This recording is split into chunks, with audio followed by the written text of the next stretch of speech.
Olá, antenado e antenada, bom dia, boa tarde, boa noite. Seja bem-vindo ao canal Antena Dev, o canal essencial para você da área de tecnologia da informação. Você sabe o que é arquivologia?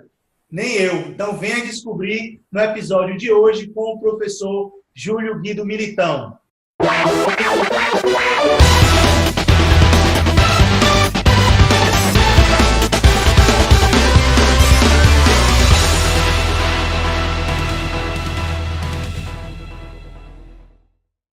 Bom, e para desvendar todos os mistérios sobre arquivologia, nós estamos aqui com o professor Júlio Guido Militão. O professor Júlio Guido Militão é graduado em Ciência da Computação pela Universidade Estadual do Ceará, tem mestrado pela Pontifícia Universidade Católica do Rio de Janeiro, a nossa querida PUC-Rio, e atualmente é diretor técnico da Mil Tecnologia. O professor Guido também é professor da Universidade de Fortaleza, coordenador do projeto de Inovação e Tecnologias Educacionais da Unifor. Ele tem experiência na área de ciência da computação, com ênfase em processamento gráfico, atuando principalmente nos seguintes temas: projeto de interfaces, computação gráfica, repositórios digitais confiáveis, arquivísticos digitais e digitalização arquivística de documentos. Ele também é pesquisador do LUXS, Laboratório de Estudos do Usuário e da Qualidade de Sistemas da Universidade de Fortaleza.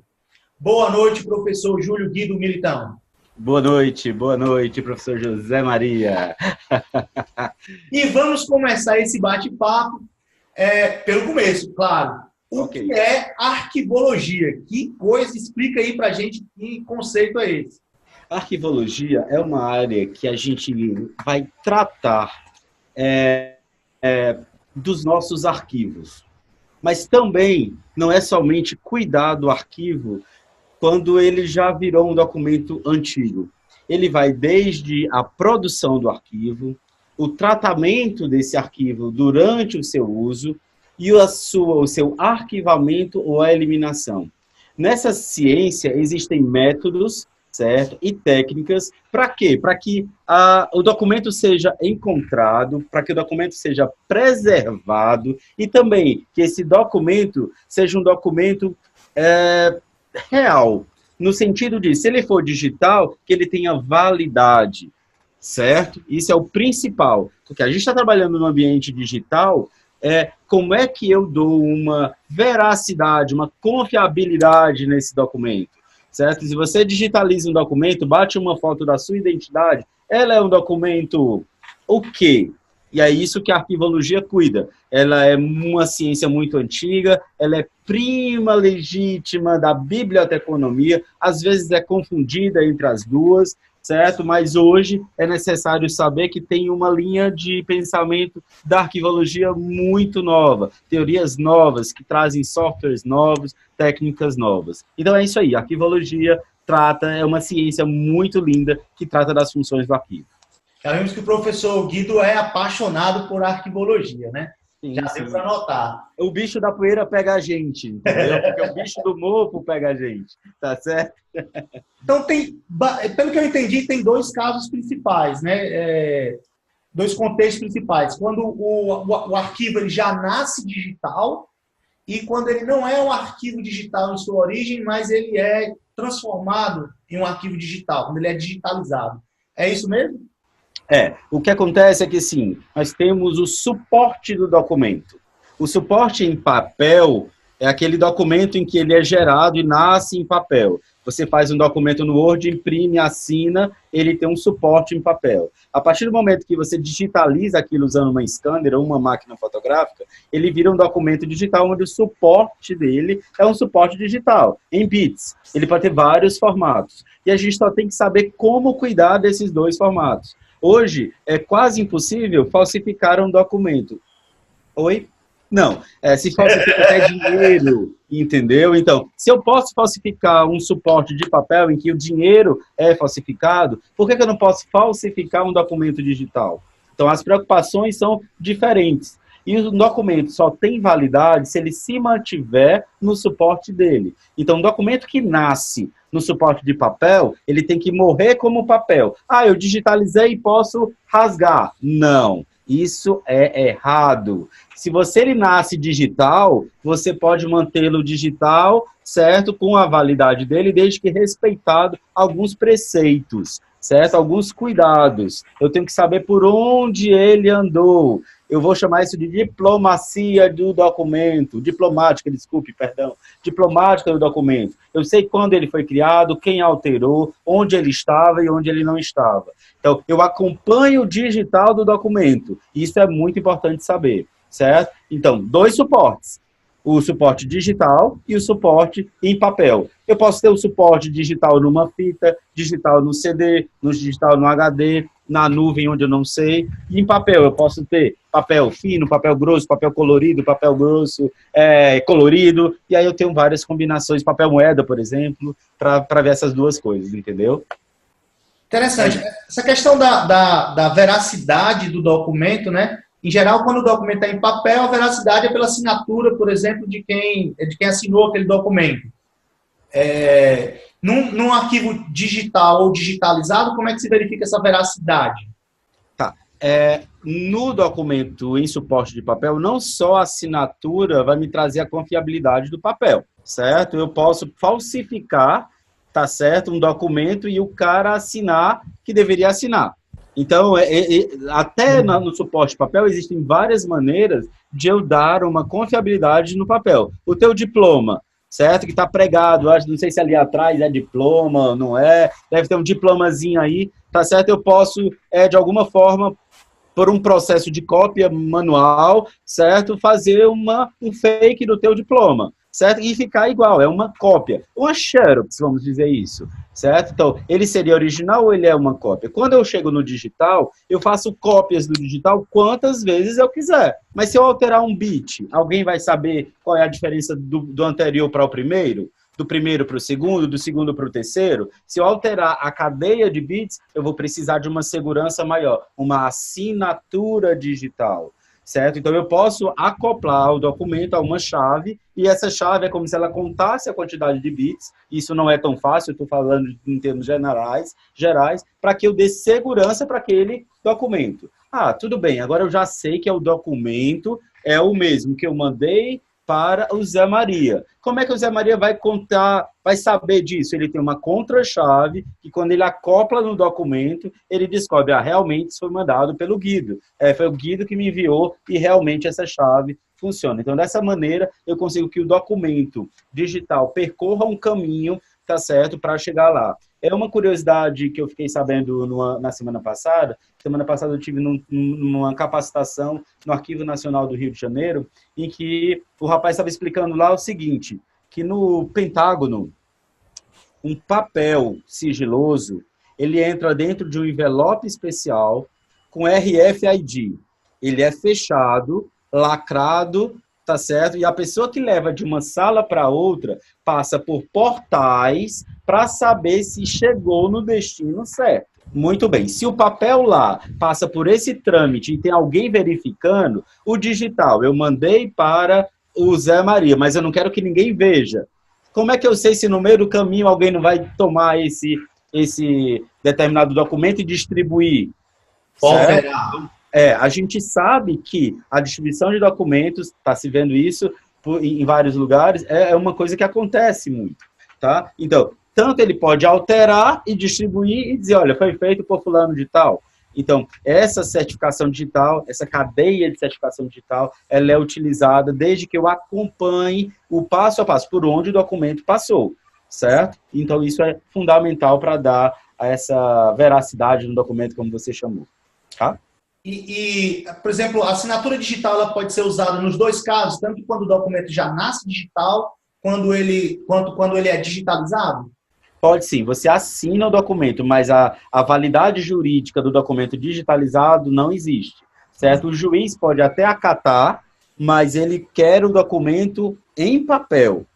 Então, se eu faço uma petição, sou advogado e já faço digital, assino digitalmente, o juiz não tem o que pedir, porque nasceu digital. Porém, se eu faço minha petição, imprimo, assino, e aí para botar no tribunal eu faço assinatura digital, é passível que o juiz peça aquele documento. A gente pensa sempre em documentos de papel, mas um vídeo como esse que a gente está fazendo, ele pode ser assinado digitalmente. Tá legal? Uma fotografia pode ser assinada digitalmente. Eu posso ter determinados objetos que não são só em suporte de papel, para que você saiba se ele é real. Por exemplo, uma escultura. Como é que você sabe que a escultura é de Rodin? Certo? Então, vai um especialista ver aquela escultura. Em termos digitais, eu tenho elementos que não necessariamente são uma estrutura, mas eu posso ter um arquivo 3D do AutoCAD referente à construção de uma usina nuclear. Ela é um arquivo digital que vai ter várias informações, vão existir informações ali dentro que precisam de segurança. Então, a segurança é uma das características da questão do documento digital. Entende? Professor, e qual a diferença entre arquivologia e um termo que era bastante conhecido, que é de gestão eletrônica de documentos, ou gestão de documentos eletrônicos? Parece que tem uma diferença aí. Na verdade, o GED é um termo cunhado há muito tempo atrás, quando se começou a pensar em digitalizar documentos. O processo do GED ele é simples. Eu tenho um scanner, o scanner converte o papel em arquivo, esse arquivo é gravado no teu HD de alguma forma, e um dia, quando tu precisar, você vai sair catando pelo nome do arquivo. O gerenciamento eletrônico de documentos começa com essa definição. Aí foi ampliando. Passou-se a pensar que o gerenciamento eletrônico de documentos podia ser na sua origem. Então, você chegava num determinado local, preenchia uma ficha à mão, essa ficha era digitalizada, vinha para um sistema de negócios que passava essa ficha digitalizada até um determinado momento. Mas ela era um documento digitalizado. Muito bem. A partir do momento que se passou a pensar o documento como um documento arquivístico, a digitalização do documento passou a ser arquivística, certo? Se passou a ter outros cuidados, como, por exemplo, a indexação desse documento, onde ele foi criado, a proveniência dele, qual é a informação que está associada ao documento. Então, aquela fichinha, ela vai ter como metadado seria para cada tipo de documento uma informação diferente, eu teria o nome do paciente, a data que ele foi. No dia que ele fosse novamente, eu teria uma outra data, tá certo? Então, esses metadados acoplados ao documento me permite uma busca mais eficaz. Eu vou procurar todos os atendimentos do José Maria. É diferente de eu abrir uma pasta, 2005. Aí, janeiro de 2005. Será que o Zé Maria está aqui? Certo? Então, a estruturação do documento passou a ter características arquivísticas, certo? Que elas podem ser do básico, certo? Metadados simples do negócio, como esses que eu falei, ou metadados mais complexos, como, por exemplo, o Dublin Core, que é um tipo de metadado que me dá informações da data de criação, quem foi o criador, qual foi o equipamento. Eu posso ter informações do IP do local que foi criado, para que eu tenha um acompanhamento daquele documento durante a vida dele. Então, quando a gente pensa nisso, o documento que é digitalizado, ele vira um documento arquivístico. Eu tenho prova dele, eu sei como ele foi criado. Hoje, se eu precisar de um relatório de janeiro de 2005, certo? E eu tiver nos dados do arquivo que ele foi criado em janeiro de 2005, ele é um documento arquivístico. Alguém podia pegar, mas eu tenho todos os dados de 2005. Vamos fazer o relatório agora? Faz o relatório e sai com data de hoje, 28 de setembro, com referente a 2005. Isso não vai ter validade, porque a situação em 2005 era uma e hoje é outra. Tá legal? Então, isso é a principal diferença nesses dois termos. Bom, então, assim, se o cara tem documentos em casa que ele precisa guardar, então, ele acha que só guardar o documento no HD externo ou na nuvem, ele está dando o tratamento adequado para esse arquivo, para esse documento? Bom, antes de falar disso, onde ele vai guardar, eu quero saber se isso é um documento. Primeira preocupação o meu exemplo é a tua certidão de nascimento, Zé Maria, está onde agora? Tá numa pasta no meu quarto, em casa. Essa eu sei. Tu sabe o lugar do quarto? Sei. Tá bem guardadinho lá? Tá porque eu sou neurótico, né? Se vier uma... Mas da minha esposa ela não deve saber. Ela não deve saber. Tá legal? Esse documento, se você precisar fazer um novo concurso, você precisa saber de onde ele está. Muito bem, vamos pensar agora no teu caderno da 7ª série. Onde é que tá? Já era. Ué, mas tu não guardou teu caderno da 7ª série? Onde tu fez a 7ª série? É capaz de nem tu lembrar de onde tu fez a 7ª. Não, eu tenho histórico escolar, meu histórico escolar. Não, não falo do histórico, eu falo do caderno de Não. matemática da 7ª série. Não. Qual foi o último congresso que tu foi? VLDB. Tá. Tu fez anotações lá? Foi no computador ou foi naqueles papeizinhos? No computador. No computador, né? Não recebeu nenhum papelzinho não lá, aqueles folders que entregam, Sim, recebi. né? Estão aonde? Ah, tá jogado no meu office aqui em algum lugar, mas eu não sei onde é que tá. Pronto. Muito bem. Então, a gente está trabalhando com documentos de idades diferentes, certo? A teoria das idades vai refletir onde estão os documentos, tanto analógicos ou em suporte de papel, quanto os digitais, certo? Aquela certidão de nascimento sua, como você tem certeza onde ela está, se eu transformá-la em digital, ou se ela nascer digital, eu tenho que guardá-la no local, porque quando eu precisar, possa recuperar. Eu vou dizer que esse arquivo é permanente. Então, não adianta só botar no HD, porque se cair, vai quebrar. Vou botar no CD? Também não vou, porque são 10 anos para o CD se acabar. Vou botar no pendrive? Mesmo risco do CD é o pendrive. Ah, mas aí eu boto na nuvem, no Dropbox, eu coloco na Microsoft, né, no OneDrive, e aí eu perco a senha desses caras. E agora? O que é que eu faço? Então, simplesmente copiar, certo? Esse documento digital para a nuvem ou para o HD não resolve o meu problema. Eu preciso ter um sistema, que a gente chama de Sistema de Informações Arquivísticas, que é o SIGAD, Gerenciamento de Documentos Arquivísticos. O SIGAD vai permitir que eu diga onde está cada um desses documentos, certo? Então, o SIGAD é o novo GED. O SIGAD é o novo GED. É a evolução do GED. Não vou dizer que é o novo, porque ele é uma evolução do GED. Então, essa sopa de letrinhas SIGAD, ela é utilizada em um determinado espaço, né, numa determinada ideia. Você vai ver essa imagem aqui, tá, onde eu tenho o SIGAD conversando com o sistema de negócios. O sistema de negócio passa o dado para o SIGAD e o SIGAD trata de modo arquivístico aquele documento. Então, ele vai tratar aquele teu documento em cima de uma política de, olha, enquanto tu estiver utilizando e precisar desse documento, vai ficar comigo, tá certo? Que aí a gente vai chamar que é o arquivo intermediário. Eu tenho arquivos que são permanentes que o SIGAD não pode ficar mantendo o tempo todo. O que é que ele faz? Ele pega, na figura dá para ver, que ele vai para o RDC-ARC, que é um repositório digital confiável arquivístico. Mais uma sopa de letrinhas para você, meu caro internauta. Tá? Por quê? Porque aí, quando você coloca dentro do RDC-ARC, você vai trabalhar com aquele documento que vai para dentro do cofre.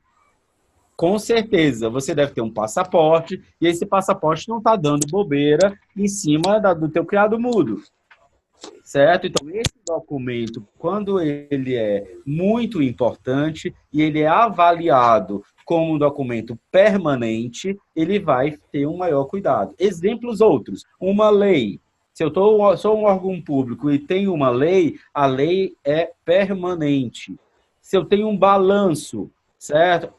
Esse balanço também é permanente. Quem é que decide, então, aonde eu vou colocar esses documentos, certo? Eu vou colocar esses documentos em função de uma tabela de temporalidade. Opa, mais coisa nova, né?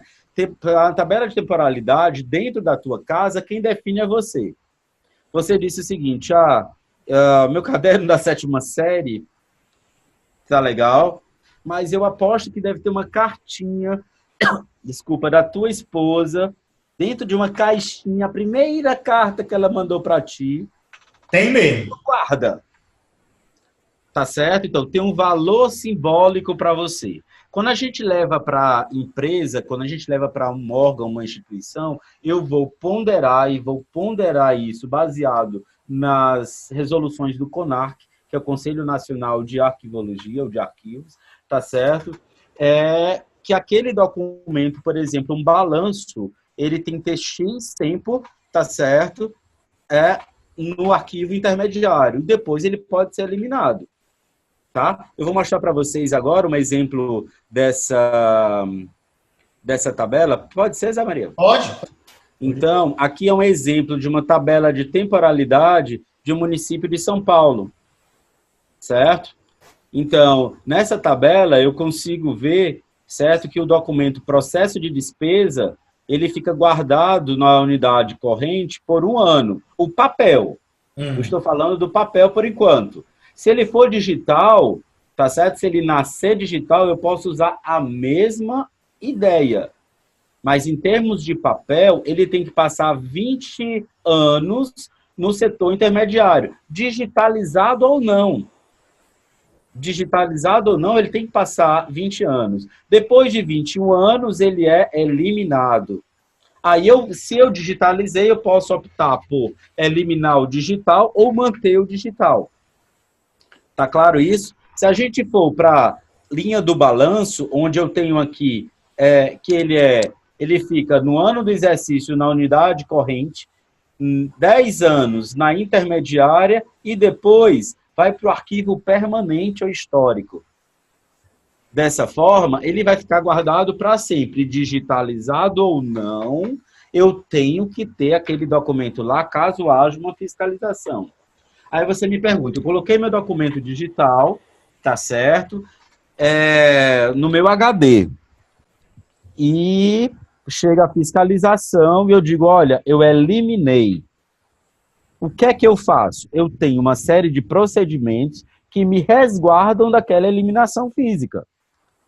Certo? Eu tenho um edital de eliminação, eu tenho que publicar esse edital de publicação aprovado por uma comissão especial do órgão, que se chama CEPAD, Comissão Permanente de Avaliação de Documentos. Essa comissão vai dizer o seguinte, olha, esses documentos tais listados, como, por exemplo, o processo de pagamento, balancete mensal, boletim analítico, processo de conciliação bancárias, eles estavam há 25 anos da sua geração e eu eliminei. Então, o órgão não pode exigir. Se você mostrar o digital, ok, mas o órgão não vai usar isso como prova. A gente traz a ideia para o formato digital. Tomar cuidado que nem sempre é necessário, é possível colocar apenas em um lugar. Eu tenho que saber qual é o tipo do documento para saber onde ele vai ficar. Então, isso é uma prática que em casa eu faço, na empresa é outra coisa. Se eu fizer uma analogia com o banco de dados, mais ou menos aqueles dados que eu mais uso, eu deixo em cache. Aquilo que eu não estou usando, eu jogo em HD. Ou então, na minha biblioteca, aquilo que eu uso mais frequentemente, os livros que eu estou lendo, eu deixo na minha mesa. Aqueles que eu não estou lendo estão na minha estante. E de vez em quando eu pego os livros que já são muito antigos e jogo fora. Tá, a segunda metáfora tua é mais apropriada do que a do cache do banco de dados, porque o cache a gente sabe que é uma coisa rápida e super pequena. Tá legal? Olhando para a tua mesa agora, você vai ver alguns tipos de documentos que você manuseia e precisa estar aí. A folha de chamada dos teus alunos tem que estar em cima da tua mesa, a desse semestre. A do semestre passado está na secretaria.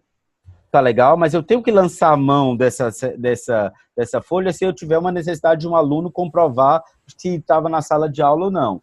Isso falando em papel. Se ela já nasce digital, vocês devem usar o Moodle, né, na UFC, certo? Então você deve fazer o registro de frequência por ele, não é isso? A gente faz pelo SIGA, mas a ideia é a mesma. A ideia é a mesma. Na hora que você se conecta no sistema, na hora que você cria aquela tupla, certo? Aquilo já é uma prova que você tem a assinatura de que você usou aquilo ali. Ele está no mesmo lugar, no mesmo banco de dados do semestre passado. Tá? Se eu for olhar lá embaixo do SIGA, né, o que é que vai acontecer? Eles vão chegar uma hora que o banco de dados vai estar enorme. Tem professor de banco de dados que pode me ajudar mais do que outra pessoa. Tá legal? E aí o que é que eu vou fazer? Eu vou fazer um clean nesse banco de dados, vou deixar poucos dados para facilitar e otimizar a minha pesquisa. A tabela, então, é duplicada para uma temporalidade maior e eu posso dizer que isso é passando para o intermediário. Agora, quando eu tenho um registro que não pode ser apagado de jeito nenhum, tá certo? Ele vai ficar dentro do banco de dados. Tá certo? Diretamente com o banco de dados, é isso que eu tenho a te dizer. Alguém poderia perguntar assim, se o arquivo está digitalizado, por que, mesmo depois de 20 anos, eu deveria excluí-lo? Né? Já que ele é digital, eu poderia deixá-lo eternamente no meu repositório. Né? Qual a razão para a gente eliminar esses arquivos digitais? No momento atual, em que o espaço em disco é muito barato, tá certo? O único motivo para se eliminar é a otimização de pesquisa. Então, na verdade, eu não elimino o documento. Lembra lá do RDC-ARC que eu falei? Quando ele entra lá, eu nunca elimino. Se houver uma eliminação, ele é um flagzinho marcado. Ó, esse cara não, teoricamente, não é para mais estar aqui, mas ele está lá. Tá certo? Então, a eliminação é um risco. Porém, se eu tenho ambientes onde eu tenho limite de processamento, eu faço o quê? Eu pego uma parte, guardo numa fita, tá certo? Para acessar futuramente, mas ele está lá guardado em formato digital. Tá? Então, essa é a ideia. Tá? Tá. Não apagar mesmo. Tá. Então, a ideia é não descartar mesmo o arquivo digital. Exatamente. Tá. Outra curiosidade que eu fiquei é quando você fala em busca em fazer procura, né? Busca em cima dos documentos, em cima desses arquivos. A técnica que você citou foi utilizar os metadados para fazer essas consultas, essas buscas. Tá. Mas hoje é possível, nesses sistemas existentes, fazer busca em cima do conteúdo, usando linguagem natural, por exemplo. Eu quero fazer pesquisa, mas dentro do conteúdo. Sim. Quando a gente digitaliza na minha tecnologia, a gente usa o OCR, que é o Optical Character Recognition. E a gente faz um full text. A gente pega aquele full text e coloca num determinado campo, tá certo? É um metadado. O conteúdo convertido é um metadado. Porém, se eu pego um documento de um médico escrito à mão, a letra de um médico, meu OCR não vai ler, porque eu precisaria de um ICR, que é um Intelligent Character Recognition. Além de ser muito caro esse tipo de tecnologia, certo? Seria muito oneroso em tempos temporais, o cara está digitalizando, fazer isso. Então, a gente mantém os metadados para evitar que com a busca full text ou a busca do texto inteiro eu não encontre aquele documento. E outra estratégia, Zé Maria, que a gente usa, a gente trabalha com prefeituras do interior do Ceará, certo? A gente utiliza dados já estruturados pelo TCE. Então, o TCE tem uma base de dados do que ele recebe, a prefeitura passa para mim, quando eu vou digitalizar o documento, eu faço a conexão.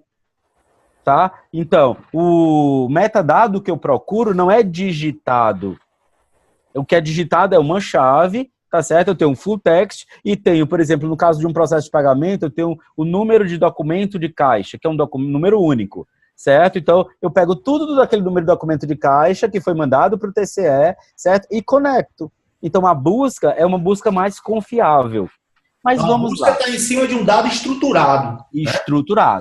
Estruturado. Eu tenho a imagem. O digital é para eventualmente, se você quiser fazer alguma comprovação, ver a imagem do documento. Né? Isso. Como a gente está digitalizando documentos que não são nato digitais, tem a assinatura do secretário. Tá certo? Então, quando eu pego a imagem, eu provo para o TCE, tá certo, que aqueles dados foram assinados por uma pessoa. Em breve, o TCE não vai querer mais papel, vai querer tudo digital. E parte dos processos que tramitam no TCE do Estado do Ceará são digitais. Mas o que eu queria colocar também é que quando a gente busca, não adianta muito, tá tudo estruturado, se o que foi capturado tá errado. Como assim? Eu posso capturar errado? Se você vai digitalizar uma folha apenas, certo? Como esse documento aqui, que eu estou mostrando, que ele é da UFC, por acaso, tá? Provavelmente eu não vou ter erros. Um documento super fino, tem poucas páginas, mas você imagina um processo licitatório que teria um volume aproximado assim e eu esqueço de digitalizar uma página? Ou, ao fazer a indexação, eu coloco o nome errado? Então, o nosso processo de captura, ele é feito em duas partes. Um captura e outro operador, ele vai fazer a conferência daquele documento para reduzir e evitar que o nosso documento digital seja díspare do analógico.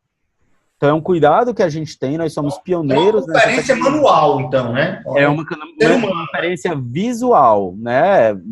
Visual, manual, tem um ser humano olhando ali. É um ser humano olhando.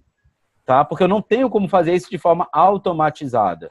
Tá? Então, no nosso sistema, você pode ver por essa telinha que eu tenho um espaço só para a conferência. Certo? Então, a conferência aqui é o operador que vai conferindo um a um. De certa forma, isso traz uma garantia para mim. Elimina erro, Zé Maria? Vou te dizer que sim, mas não zera. Tá? Porque, assim, dos documentos que a gente digitaliza, apenas 3% são pesquisados. Por isso que a gente tem que escolher o que vai digitalizar. Eu não vou digitalizar o teu caderno da 7ª série. Ok? Porque você nem vai precisar dele. Por que você precisaria dele agora? Mas aquela anotação, aquele folder do teu último congresso, de repente tu pensa, olha, super interessante, cara, mas eu não sei onde eu botei no meu Office. Certo? Então, definir a importância do documento é tão mais relevante do que o formato que ele vai guardar. Tá? Então, essa é uma coisa muito importante a ser. É uma área que não é só tecnologia, né? Então, não. Tem uma interdisciplinaridade aí muito grande. Tem.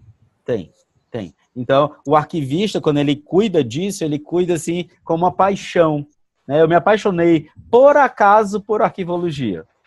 Certo? Porque a gente digitalizava e à medida que eu digitalizava, o desarrumado ficava desarrumado. Hoje, o desarrumado, como vocês estão vendo nessa foto, vira uma coisa ultra arrumada, como vocês estão vendo nessa imagem. Guido, por que a arquivologia ganhou destaque nos últimos anos, né? Que fatores impulsionaram os avanços aí na arquivologia? Eu infelizmente... tornou comum, né? Um termo que não existia há pouco tempo, ou pelo menos não era tão famoso há pouco tempo. Zé Maria, eu não compartilho com esse feeling teu. Não? Tá? Muita gente não sabe o que é arquivologia. Se você chegar para os teus alunos e perguntar quem foi na biblioteca do colégio, todo mundo levanta a mão. Se tu perguntar quem foi para o arquivo do colégio, ninguém vai levantar a mão. Então, existe essa preocupação do arquivo, dada a necessidade, tá, do resgate de informações que a legislação pertinente está trazendo. Por exemplo, a Lei de Acesso à Informação, em que você tem 20 dias para recuperar a informação. Nessa hora, você começa a se preocupar a organizar aquele monte de papel. Não necessariamente usando a teoria arquivística. Você chama alguém mais organizado da tua empresa, do teu órgão, e diz, menino, faz o seguinte, tira aquelas caixas de dentro dos sacos, limpa aquela sujeira que está ao redor, tira aquele ar-condicionado quebrado que está ali, e pega esses papéis e joga aqui nesse lugar que fica mais fácil de achar. Tá? Então, a arquivologia tem um esforço tremendo da área. Eu fui membro da Associação Cearense de Arquivologistas, tá certo? Arquiv-CE, certo? A Associação de Arquivistas do Estado do Ceará, certo? Eu fui diretor de projeto, a gente fez um congresso aqui, veio muita gente, é uma área em ebulição, mas é uma área restrita. Quando você traz esse teu tema, que você se interessou para o grande público, como no canal, no teu canal, eu fico muito feliz, porque é evangelizar. A arquivologia é algo mais do que você ter uma caixa de arquivo com papel dentro. Tem tecnologia da informação, tem a questão da classificação. Sabe aquela tabela que eu mostrei? Certo? Fazer aquela tabela não é fácil. Eu fui para o Rio aprender como é que a Aperj, tá certo? Que é o Arquivo Público do Estado do Rio de Janeiro, faz lá, para trazer para cá, tá certo? Para os órgãos da gente daqui, entendeu? Então, apesar de eu não compartilhar com você que muita gente sabe, mais gente sabe do que antes. Certo? E não confunde com biblioteconomia, que é uma coisa que é muito confundida. Certo? Um documento, ele é único. Um livro, eu tenho exemplares. Eu tenho um documento, uma via ou uma cópia. Dependendo de onde ele esteja, ele é original. Se é uma cópia que eu dei recebido, ele é um original, porque comprova que eu recebi aquela cópia. Então, classificar um livro, uma biblioteca, é completamente diferente de classificar um arquivo. Verdade. Certo? E quanto mais a gente falar nisso, melhor. Essa é uma informação, por exemplo, que eu nunca tinha percebido, né? Essa diferença tão clara entre a biblioteconomia, né, o pessoal da ciência da informação e a arquivologia. Né? A arquivologia está dentro da ciência da informação, certo? Então, é tanto que a UFC agora, a professora Virgínia, está querendo criar o curso de arquivologia, certo? Porque a ciência da informação, ela engloba tudo. Ela é bem mais ampla, tá? Então, quando eu tenho uma formação específica em arquivologia, certo? A gente sabe que ele vai tratar problemas como esse que eu falei para ti, a tabela de temporalidade de um documento. Eu não tenho tabela de temporalidade de livros. Verdade. O livro está lá, tá certo? A não ser que seja um livro de 1960, eu vou jogar fora. Opa, Guido, não. Se for um autor famoso, eu ainda uso 1960. Tá? Então, tenho que me preocupar com essas áreas. E falando, e puxando um pouquinho do profissional de arquivologia, hoje a gente tem pouquíssimos profissionais. Fala. Uma pergunta que eu ia fazer é como é que a gente chama esse profissional que trabalha com arquivologia? Arquivista. Arquivista. É. Aí já pensou pra você chegar assim, pro seu crush, e aí, trabalha onde? O que você faz? Eu sou arquivista. Você pode ser arquivista, você pode ser técnico de arquivo. O arquivista, ele tem nível superior. Arquivista eu achei mais bacana o nome, assim, mas... São dois andares. É o tipo programador e o analista de sistema, tá certo? Mas o cara que é arquivista, certo? Ele normalmente tem nível superior, ele pode permear algumas áreas, tá certo? Ele ganha razoavelmente bem, certo? Ele tem um salário hoje entre 1.500 e 3.500, depende da qualificação.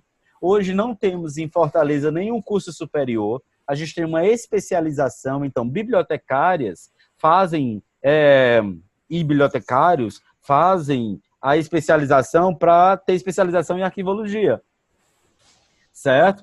Mas, por exemplo, a nossa arquivista, a Maiara, eu trouxe de João Pessoa, certo? Ela é de João Pessoa. Então, ela mudou para cá, nos atende aqui, por quê? Porque realmente aqui eu não tenho um profissional à altura. Então, se você vem para Fortaleza, certo? Lá no Rio de Janeiro, eu dei uma palestra para um professor chamado Daniel Flores. Ele é muito conhecido na área de RDCA, de repositórios digitais confiáveis, de gestão de documentos. E eu dei aula para 45 pessoas lá, 45 alunos do Rio, e eles ficaram todos interessados em vir morar aqui.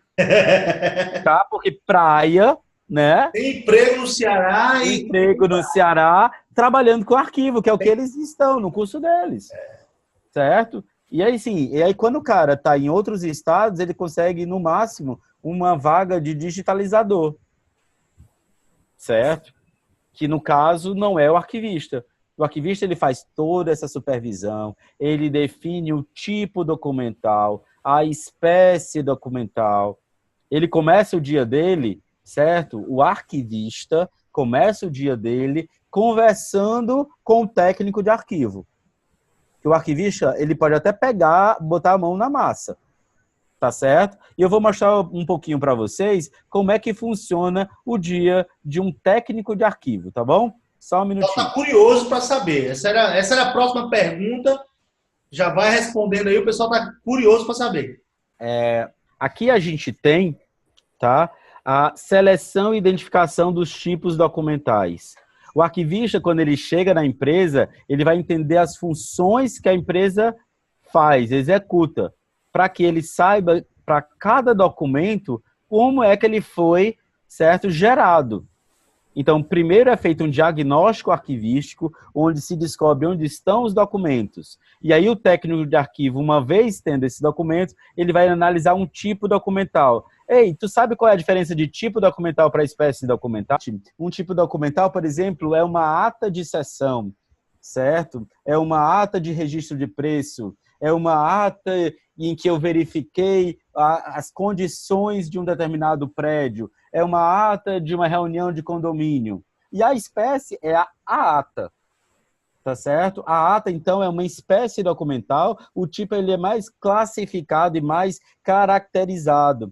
E aí eu tenho que saber de onde veio aquele documento. Então, aqui eu tenho uma estagiária de biblioteconomia, tá certo? Que trabalhou comigo em um projeto, descrevendo um documento.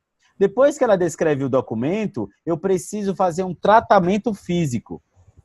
Como você pode observar, essas imagens aí, elas são de documentos com dejetos de animais, certo? Então, é necessário fazer a limpeza, tá certo? Página a página, certo? Com um pincel, uma trincha, tá? Dentro de um espaço que a gente chama, tá, de berço. Então, toda a poeira vai cair para lá. Essa é a higienização mecânica. Em seguida, eu vou remover tudo que é material metálico. Eu vou desmaterializar, se é que existe esse nome, tá certo? O papel. Eu vou tirar grampo, eu vou tirar clips. Por quê? Dependendo do tempo em que eu vou utilizar, que eu vou guardar esse papel, o grampo pode enferrujar.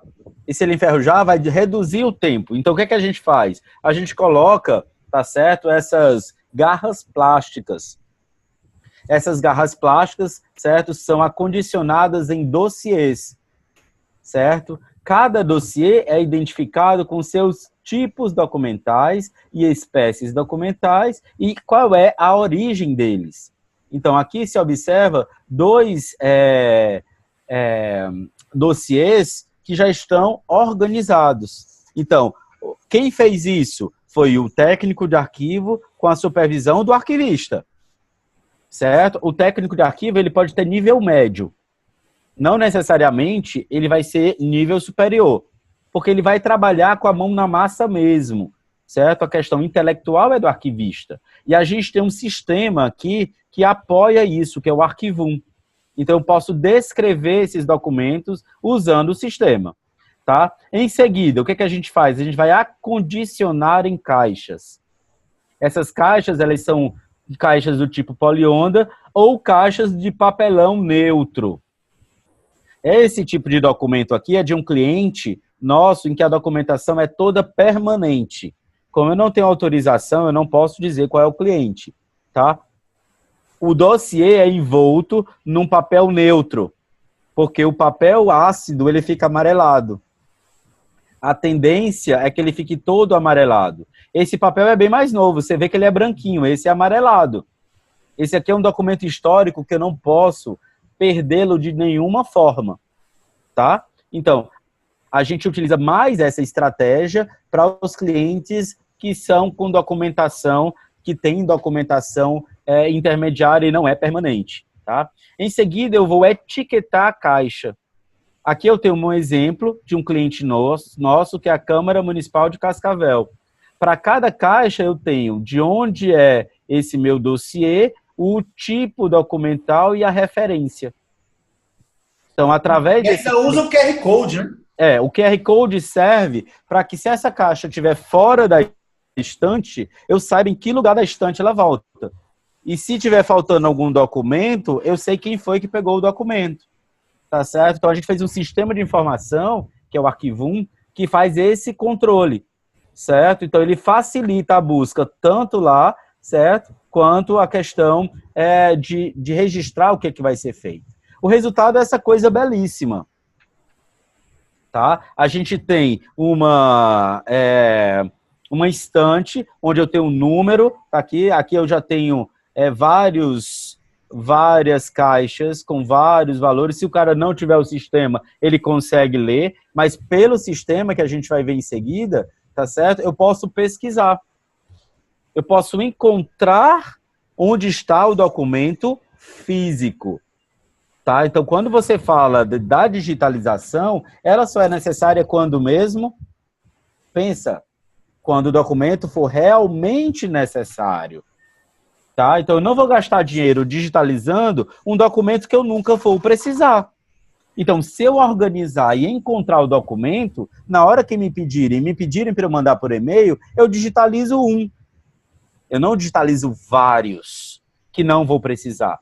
Tá legal? Então, aqui eu tenho uma visão de uma caixa, certo? Que eu consigo ver quais são os dossiês, qual é a espécie documental, qual é o ano de referência, para que serve esse ano de referência? O pessoal que está antenado da Antena Dev vai lembrar que eu tenho um tempo de eliminação, 20 anos.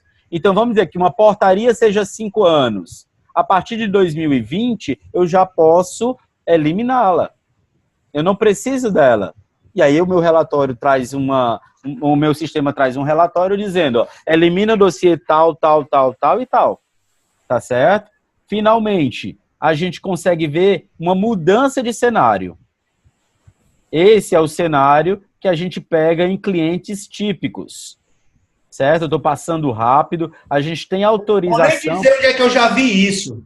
Tá, muita gente já viu isso. Colocar documentos em caixas, em sacos, certo? E colocar, isso aqui é uma escada, foi colocado junto com o resto de objetos, tá certo?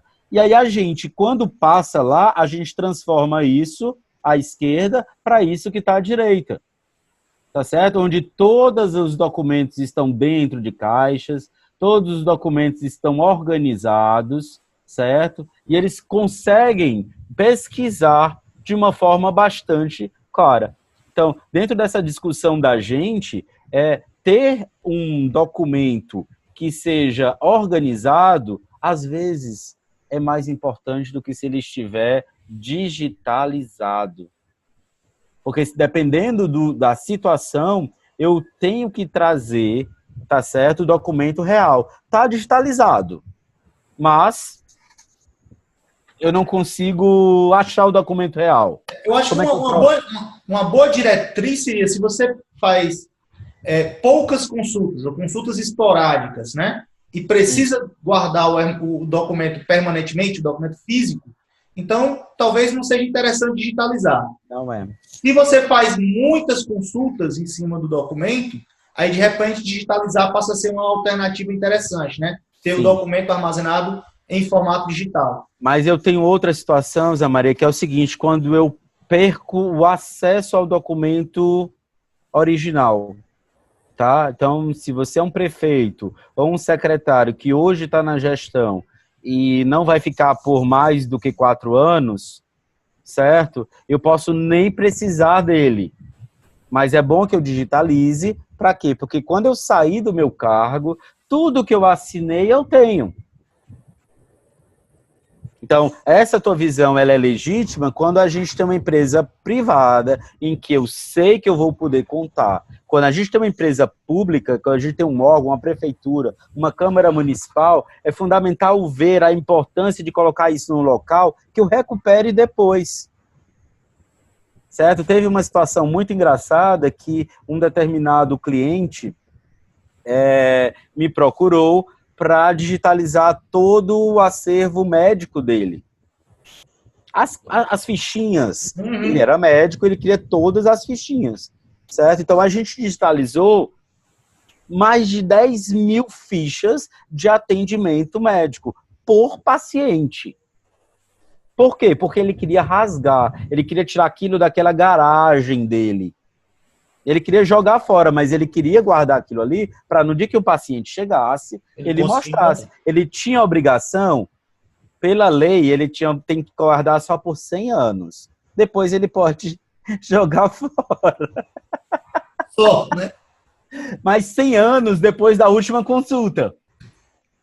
Tipo assim, então...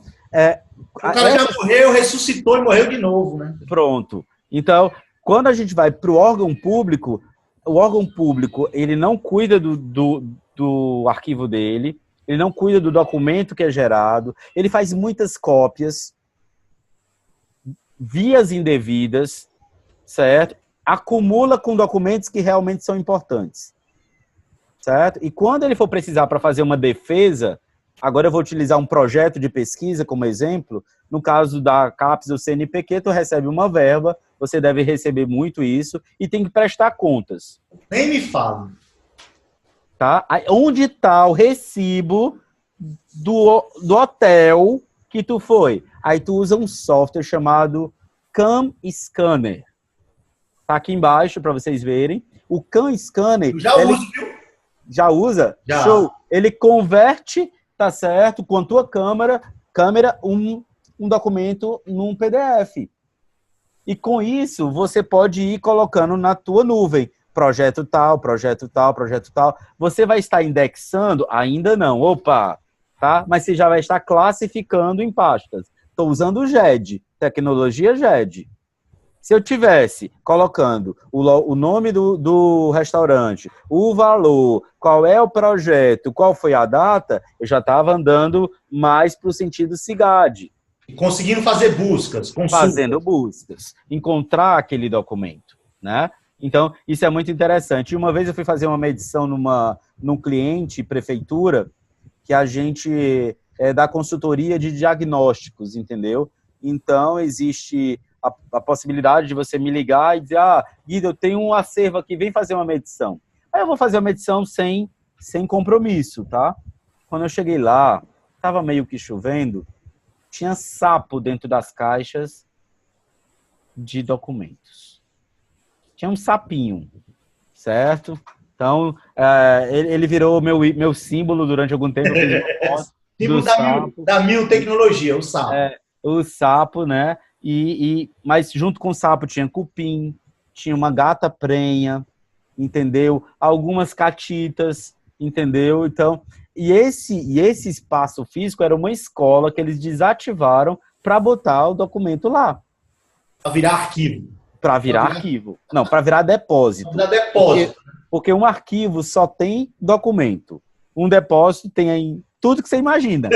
Tá? Então, se você vê pelo menos uma coisa que não é documento ali, não necessariamente papel, eu posso ter uma estátua, que ele é um documento.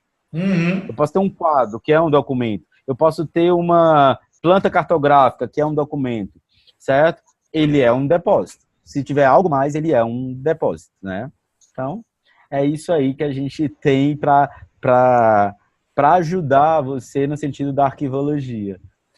Eu estava pensando aqui, você falando de todos esses casos pitorescos aí, essas aventuras com sapo, cupim. Bom, eu não poderia trabalhar com você, né? Porque eu tenho alergia, né? Então não sei como é que vocês, os funcionários de vocês, os colaboradores trabalham, né? Deve ter toda uma proteção aí. Quem tem rinite alérgica... Não, primeiro quem tem rinite alérgica não é contratado. Tá? Quem tem problema de coluna e tem alguma alergia, não pode ser técnico de arquivo. No máximo, arquivista. Exato. Tá? Quando a gente entra para fazer medição, eu uso luva e máscara. Tá? Uma máscara mais que faz uma filtragem melhor. O meu técnico de arquivo, ele usa aquela máscara, certo? Que é branca, tipo de hospital, e uma luva. Todos eles usam. E dependendo do tipo de documento, um óculos de proteção. Porque pode ter uma bactéria no papel que entra na retina e aí, amigo, não é questão de alergia. É uma infecção grave, certo? Cria ulcerações, que também não é fácil. Então, a gente cuida bastante do nosso pessoal, a gente capacita, tá certo? Os espaços que a gente recebe normalmente são espaços não climatizados com ventilação. Hoje a gente está em um cliente que o espaço é climatizado, e aí a gente monitora semanalmente, certo? Todos os estagiários, nós temos 2 estagiários de biblioteconomia, tá certo? Que trabalham conosco, fazendo o papel de técnico de arquivo, tá? Então, esse cuidado com a saúde, ele é fundamental, ele é importantíssimo, a gente cuida muito bem do nosso colaborador, certo? Eu estava imaginando aqui, depois dessas aventuras todas, que tem talvez uma área que vocês poderiam ajudar bastante, que é a questão dos museus, né? Depois que o Museu Nacional pegou fogo, e aí a gente perdeu o acervo todo, né? Tinham ali documentos de Dom Pedro I, documentos históricos de Princesa Isabel, documentos importantíssimos no Museu Nacional. Sim. A arquivologia poderia ajudar muito, né? Porque mesmo que eu perdesse o documento original, pelo menos eu teria um resgate que poderia fazer pesquisas científicas ainda, né? Sim, com certeza. Mas não só arquivologia. A gente vê que a história também tá ligada a essa preocupação, tá certo? No caso da arquivologia, seriam técnicas para que a gente pudesse manter esses documentos em bom estado, tá certo? Passar para um formato digital não usando scanner de contato. É necessário usar um outro tipo de tecnologia que nem entre em contato com o papel. Ele não tem contato com o papel. São os planetários. É como se eu pegasse o meu celular, batesse a foto do documento sem encostar no documento. O CanScanner é isso. Só que eu tenho todo um problema de paralaxe, iluminação, para trazer isso de forma correta. Exato. Então, a arquivologia, na hora que ela organiza o documento, ela não é só ela preocupada com a preservação, não, tá? A gente vai colocar isso em cima da história, de toda essa ideia de manter o nosso patrimônio cultural restaurado. Lá no caso do Museu Nacional, que infelizmente aconteceu, não houve uma preocupação de preservação digital. Exigia uma preocupação analógica, mas não tinha preservação digital, certo? E quando eu estava lá, foi logo em seguida, estava um burburinho, porque estava tudo sendo planejado para uma semana depois. Perfeito, né? Ninguém vai falar o porquê disso, porque não é o nosso fórum. Então, não é o arquivista que ia resolver o problema. Entendeu? Diga aí. E hoje, em questão de software para ajudar o trabalho da arquivologia, né? Você já falou que vocês desenvolveram um, né? Isso. Mas tem outros? Tem. Existe uma série de softwares, entendeu? O Arquivemática é um software livre, tá? Que ele é utilizado para repositórios digitais confiáveis, certo? Ele é do Canadá. A gente conseguiu trazer 2 profissionais de lá para nos capacitar. Então, a minha equipe é capacitada diretamente pelo pessoal de lá, quando eles estiveram aqui por ocasião do Congresso Nacional de Arquivologia, tá? E nós desenvolvemos o nosso, junto com o nosso sistema de digitalização e indexação, tá? Então, a gente começou com um GED, esse GED foi evoluindo, passou a ser quase um CIGAD. Ele não é um CIGAD, porque ele não trata documentos correntes, ele trata documentos intermediários, certo? Que ele chama 1000 GED, apesar da sigla GED, ele já evoluiu, tá? E a gente tem uma arquivemática. No mercado existem vários tipos de sistemas para apoiar o arquivista. Documentos, sistemas gratuitos, sistemas caríssimos, depende do teu nível de necessidades. Todos eles usam um banco de dados, certo? Como a gente sabe, eles têm que ser espelhados, certo? Tem que tomar muito cuidado com essa questão da perda do documento. Eu não posso perder de nenhuma maneira. E em alguns casos, os documentos, a Maria, fica dentro do banco de dados. Ou fica num blob, fica num PDF, fica ali dentro. Em outros casos, eu tenho que colocar o documento separado do banco de dados. E aí, como é que eu vou manter a integridade disso? Então, o sistema tem que ser responsável. O cara exclui o documento, né? Está fora do banco. O cara exclui o documento do PDF e quando encontra, então, eu tenho no meu sistema uma varredura o tempo todo para saber se o arquivo está lá. Porque como a gente usa o sistema operacional Windows, é muito difícil a segurança aí. E a gente espelha. A gente tem um sistema de cloud, certo? Que fica verificando o tempo inteiro. Então, eu consigo ter essa segurança, tá certo? Por quê? Porque eu fico verificando o tempo inteiro. É um processo muito pesado, requer processadores muito pesados, com memória, tá legal? Então, todos os sistemas, eles requerem um hardware bem pesado para conseguir trabalhar, sabe? Não é fácil, não, né? Eu imagino. Nos projetos que vocês trabalham com arquivos digitais, vocês hospedam, armazenam num data center, ou vocês têm os servidores de vocês? A minha preocupação é com relação ao HD, por exemplo, porque o HD tem um tempo de vida, né? Uhum. Sei lá, 10 anos. Então, você tem que sempre ter uma cópia, uma redundância, e estar sempre trocando os HDs, né? Como é que vocês lidam com esse problema? A gente contrata esses HDs, essas máquinas virtuais fora, tá? A nossa infraestrutura não tem nada física dentro do escritório. por uma questão de segurança, por uma questão de modelo de negócio, a gente não montou no data center. Mas aí o provedor da nuvem já faz já resolve esse problema, né? Teoricamente, ele já tem o arquivo duplicado, o arquivo redundante. Tá, mas se você for pensar em termos de RDC Arc, você pode até contratar essa redundância, tá certo? Mas a gente prefere fazer a redundância da redundância. Então eu contrato 2 provedores de dados e fico com o meu sistema verificando se eles estão iguais. Eles são iguais, estão iguais. Porque um pode fazer Você sabe, né, que todo mundo pode falhar, tá? Então, a gente fica verificando. E isso acontece para arquivos sensíveis, ok? A gente não faz isso para todo o arquivo, não. Tá? A grande maioria dos nossos documentos, eles ficam no local de captura e é feita uma cópia para nuvem, para facilitar o meu backup, tá certo? Mas quando acontece isso, a gente deixa para aquela máquina virtual, para aquele repositório, certo? Cuidar disso, tá? Agora, quando ele é sensível, eu tenho um cliente que tem documentos sensíveis, é que a gente usa essa estratégia um pouco mais segura para ele, tá? Manda aí. Show de bola. E qual a tua visão aí para o futuro dessa área? Quais os principais problemas que vocês têm hoje e quais os desafios para o futuro?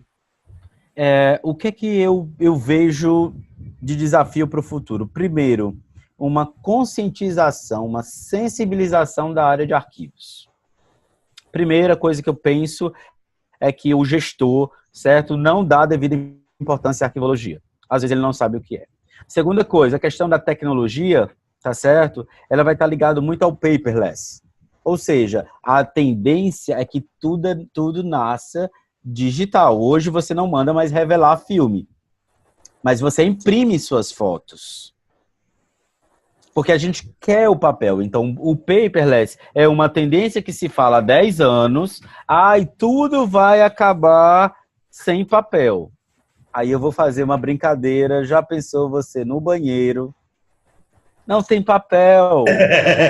Aí você entrega um tablet com uma foto com papel higiênico. Boa.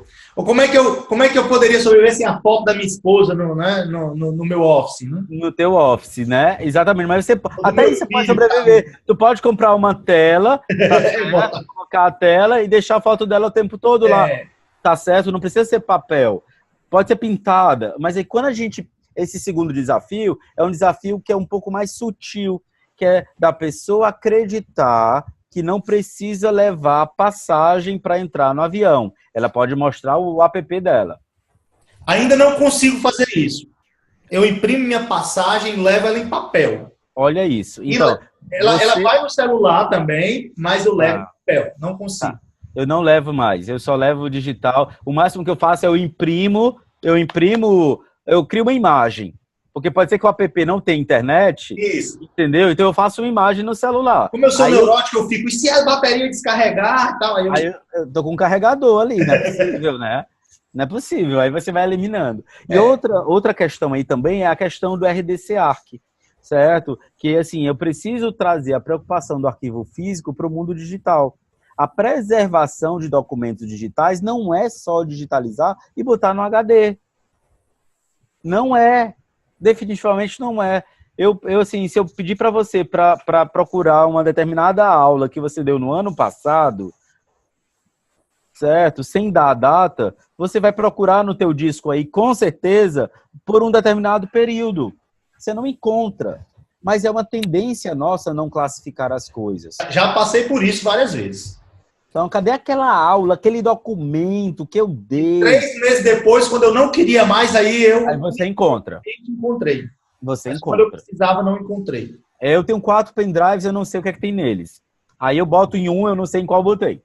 Tá? Então, o exemplo é disso. A gente vai começar a ser controlado por esses bichinhos aqui, certo? Que vai dizer, ó, faça isso agora, tá em tal lugar. E aí ele vai nos rastreando, né?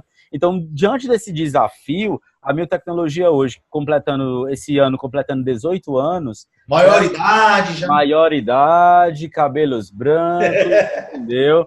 com muita força, com muita fé e muita segurança, certo? A gente quer construir mais 18 anos baseado em seriedade e tecnologia, certo? Eu quero trazer a informação na hora certa, para a pessoa certa, da forma correta, tá? Então, o RDC Arc tem essa característica. Eu gosto do conceito de RDC Arc por conta disso.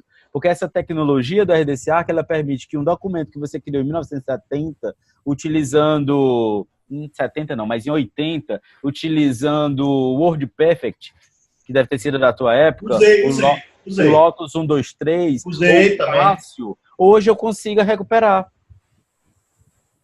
Então, o nosso desafio é esse. A qualidade da minha tecnologia está no atendimento, tá certo? Está nos clientes satisfeitos. A gente não faz só isso, a gente faz outras coisas, entendeu? A gente faz sistemas para controle interno, vende scanners, certo? Faz consultorias em diversas áreas, tá na área de implantação de planos diretores também. Então, a gente tem uma equipe que é uma equipe que está bem integrada. Somos 18 hoje na minha tecnologia, para combinar com os 18 anos. Somos 18 colaboradores com vários tipos de vínculos. E aí eu estou satisfeito. Eu olho para trás, Maria, e fico satisfeito com a minha trajetória. Com o pé na universidade, eu acho que a gente se conheceu na universidade, né? Dando aula na Unifor, estudando outras coisas, correndo atrás e trazendo os meninos da universidade para dentro da empresa, para aprenderem um pouquinho mais, certo? Dando de volta para a sociedade o que eu ganhei, porque eu fiz o S, eu fiz PUC Rio, eu tive bolsa, tá? Então essa responsabilidade, ela precisa acontecer. O empresário não pode olhar só para o umbigo dele e o uísque caro dele, não. Ele tem que ajudar um pouquinho. Então, quando a gente chega no município... Tem uma função social, né? Tem uma função social, de preparação da nova geração, dos novos profissionais. Isso. Esse é um dos motivos pelos quais eu criei o Antenadé, ajudar a preparar os profissionais do futuro também. Isso, com certeza. É interessante. A nossa última...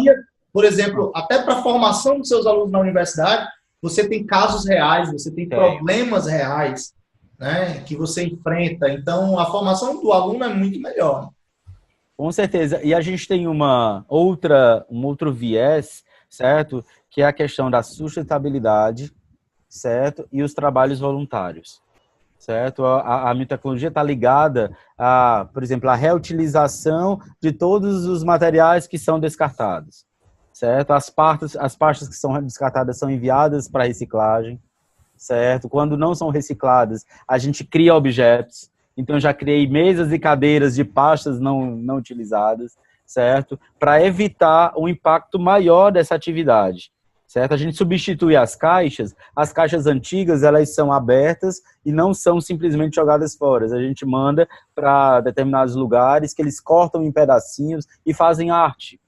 Ou então os alunos fazem arte também, tá? E aí a gente também faz apoios a algumas ações, como, por exemplo, a gente tem um grupo que faz apoio mensalmente, tá? A crianças carentes, a idosos, a gente apoia financeiramente, apoio pessoalmente, eu vou também lá para dar um pouquinho para quem não tem, certo? A gente está apoiando uma equipe que é a Cantas, que ela vai para a Índia, certo? Que é uma equipe da Irmã Maria do Montenegro, a gente é patrocinador deles, certo? São 8 alunos de ensino médio, certo? Que vão fazer lá, bonito, vão mostrar o nome do Brasil, que foi selecionado, do Ceará para o mundo.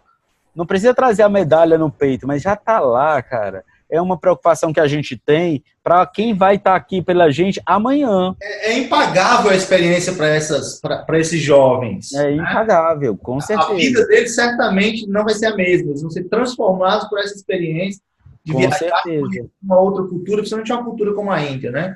Exatamente. Então, o esforço deles, eles conseguiram, né, participar desse evento, então é fantástico. A nossa visão, então, é essa visão, Zé Maria, é trazer o conhecimento sem medo de falar do conhecimento. Quanto mais gente souber, melhor. Tá? A gente não tem concorrentes, a gente tem parceiros, certo? O mercado hoje se ressente de pessoas fazendo coisas boas e certas. certo? Então, a gente traz como diferencial uma empresa em que eu gosto de trabalhar. Eu gosto de ir para lá. A gente gosta das pessoas que estão lá. A gente trata bem. É uma família. Eu tenho um sócio que é meu sobrinho, a outra sócia é minha irmã. Então, a gente trabalha junto. E falar de arquivologia... E o Luiz foi meu aluno. O Luiz Eugênio foi meu aluno. Foi teu aluno, com certeza. Certo? E hoje eu vou ser padrinho da segunda filhinha dele. Então, a família, certo? Ela é a base. Empresas familiares, quando dão certo, dão certo. Eu sei que está fora do contexto do que a gente está conversando, mas para esse povo que está aí antenado, só vou olhar para mim, a gente ajudando a quem a gente não está vendo, ou a quem não está perto da gente, isso é muito bom para um mundo melhor. Não que ele vá voltar, sinceramente eu não espero que volte, certo? Mas o que a gente faz é olhar algo mais do que estar trabalhando para entregar um arquivo limpo. Se eu puder cuidar daquele arquivista, daquele técnico de arquivo, isso a gente faz com todo cuidado, sabe, Zé Maria? Então é isso a mensagem dos nossos 18 anos aí de Mil Tecnologia, né? Que não é fácil, diga-se de passagem, não é fácil. Né? Mas, Guido, eu queria te agradecer enormemente por ter aceitado participar dessa entrevista. Foi um prazer enorme reencontrá-lo, um prazer enorme conhecer um pouco mais sobre arquivologia, conhecer um pouco mais sobre a Mil Tecnologia, que eu também vi nascer, mas há muito tempo atrás, né? Mas não acompanhava a evolução aí da Mil nesses 18 anos. Não sabia das suas ações sociais, das ações sociais da Mil, né? Dessa visão ecológica e social da Mil Tecnologia, não conhecia. Foi um grande prazer, foi um bate-papo muito divertido, muito bacana, de muito aprendizado. Então, eu adorei, tá? Muito obrigado. Espero que os nossos ouvintes aí, os nossos antenados e antenadas tenham gostado tanto quanto eu gostei. E você aí que está nos ouvindo, então clica aqui no sininho, clica no inscreva-se, segue a gente, compartilha o nosso vídeo, marca, comenta, manda sugestão de pauta, né, participa do canal e ajuda a gente na divulgação. Muito obrigado e até o próximo episódio do canal Antena Dev. Obrigado também. Um abraço. Valeu, Zé Maria.